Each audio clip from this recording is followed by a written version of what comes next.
Squared Productions. Today we'll be talking about inverses, logs, quadratics, systems, and polynomials. That's a lot of topics, so Be let's prepared. get started. Put those Yeah. seatbelts. What about inverses? Like, they've been talking a lot about those, and I'm really just So wondering I've about seen a lot about that on TikTok, and it's kind of on inverse gate, but I think that, like, I don't know. So from what I've heard, like an inverse function, What even is that? it just like reverses like the action of a function. It like in other words, it just like Kind of does it, right? Yeah, Okay, like yeah. exactly. Like took the words out of my mouth. Yeah, bro. One way to see inverses actually is with a table. Like we can just like We can just draw one right table here. up here. Yeah, let's bring them closer. So it's kind of simple, but it's kind of just like really fun to like draw and like tables. Like Yeah. Tables are the easiest for me, so. so basically this is the x and this is the y. We all know that. I hope But it's so. kind of just like if the original point is like -1 and 0, and maybe 1 and 1 and 7, 2, then the inverse switches the coordinates places. Whoa. So the new table would be y and x, and they would essentially just swap. Flip-flop. Yeah, so it's really weird, but it's really simple, and it's also really lucky that we have a graph here. Oh, to wow. Kind of really go more deep through of like what Can this you, like, really freaking means. Do you know how to do the graph? We're gonna figure it out. Yeah, we can figure it out together, to be honest. For real. This episode, we are sponsored by Logarithmics. Helping students solve exponential problems. Yeah. Have you ever wondered how to find an exponent when you don't know what it is? That's when logarithmics come into play. A log helps answer the question, what power do I raise a base to get a certain number? For example, log base 2 times a to the power of 3 really means 2 raised to the 3rd power equals 8. yeah. On a graph, logarithmic functions create a curve that rise slowly left to right. Unlike exponential graphs, they have a vertical asymptote at x equals 0 and never cross the y. And And we're welcome back. back. Where did we leave off? Inverses? Yes, inverse graphing, actually. Inverse graphing. Well, it's a good thing we have a graph of the inverse right here. So considering this original equation, considering this original function right here that goes to infinity, we inversed it with just the lines cross each other right here in the middle, and where they cross, you can kind of see where they intersect each other right there, causing an inverse. And this basically is when you get into the domain and the range and the All of that good stuff. yeah, and left 1 is really down 1. That's weird. I mean, you would think that like left is right and up is down, but it's really not. here up is right So it's and left is It's like down. not the opposite, it's the opposite of the opposite. Basically, yes, that is how you can remember inverses. So the next weird topic we can talk about, and it kind of relates to inverses actually, because it's about exponents, but quadratics. It's so weird. I just feel like I know very little. Like, tell me. Well, you know, they're like one of the most like common things brought up in algebra too. It's basically just like the highest variable is 2. And a simple example of that is y equals x squared. To the power of 2. So the exponent of a quadratic is 2. Mm-hmm.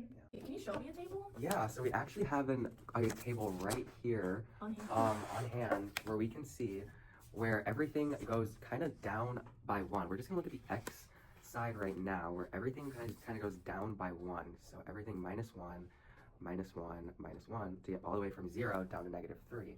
While going up, it's +1, +1, +1 to get up to +3 on the x side.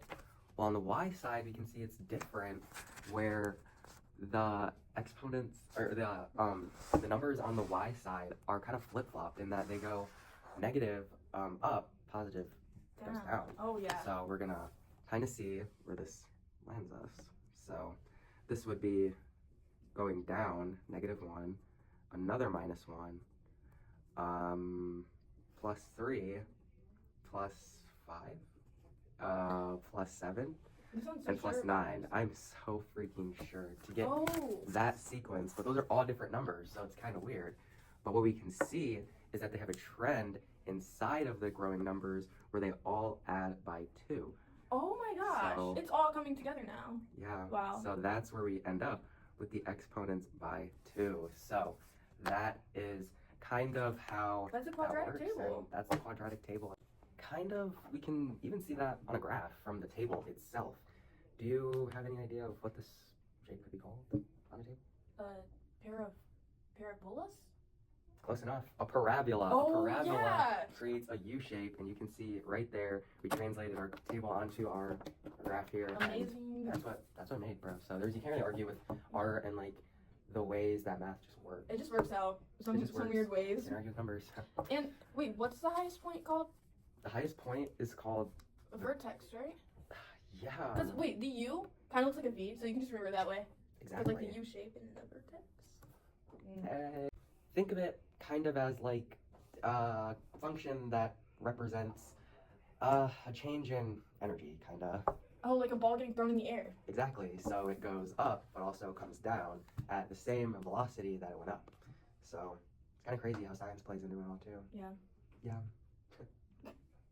Okay, stones. Systems of equations, well, those come in many different lengths and shapes and sizes, but essentially systems of equations are just equations that are a set of two or more equations that are solved together. Oh. So it can kind of go like that or maybe like that. Well, Wish I had- have a picture. oh my god, Isn't that perfect. perfect?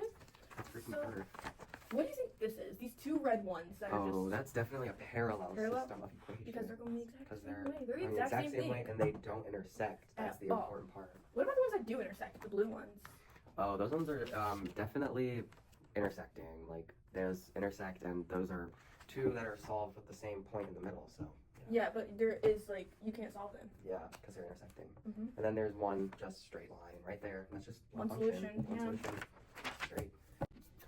So what I want to get into is this whole fake weird number gate, like Oh, polynomials. in polynomials, yes, and how they appear on graphs. But I just want to hear like more about it. Like It's basically just a bunch of terms added together where each term is a number times a variable raised to a whole number power. oh wow. Like a combo meal from McDonald's.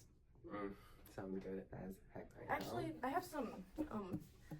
Oh my gosh, a graph is right freaking here showing us that this red one is a cubic function or a cubic polynomial with 3 real zeros. Wow. So it's really weird. This is a polynomial function with 3 real zeros, and it makes it do kind of this curve shape that intersects the x and y right here. So, but we have up here in the blue a quartic polynomial function with 2 real zeros and 2 imaginary numbers. So the imaginary numbers is where it gets a little weird, but it does affect how this graph looks and ultimately what shapes are made because everything comes down to Oh. shapes. So, go ahead, sorry. Can you show me like some factoring? That's what I was just about to say. Factoring by grouping, because the grouping method is the best. That's We can see easiest. here how we have the original function equation of x cubed minus 2x squared plus 5x minus 10. Well, if we group it all together, it makes it so much easier to solve. So we just put parentheses around the first equation and leave out the plus because the plus is actually just plus, like adding all of that mumbo jumbo to the 5x minus 10. Well, if we also bunch up the 5x minus 10, we end up with 2x, or x squared, I apologize. Good. X minus 2 plus 5 because they get torn out of those parentheses, and x minus 2. So we end up with our final equation of x minus 2 and x squared plus 5. As you can see right there, yeah. Dang, that's But- crazy. Yeah, that's crazy. Wait, you want to know And something even crazier? what? Wait, they're still watching. Oh. I just have to end it here. Yeah, we gotta go. Well- Well, Thanks for watching A Squared Productions. Make sure to like, comment, and subscribe. Hit that button. Peace, for y'all. real. Notice on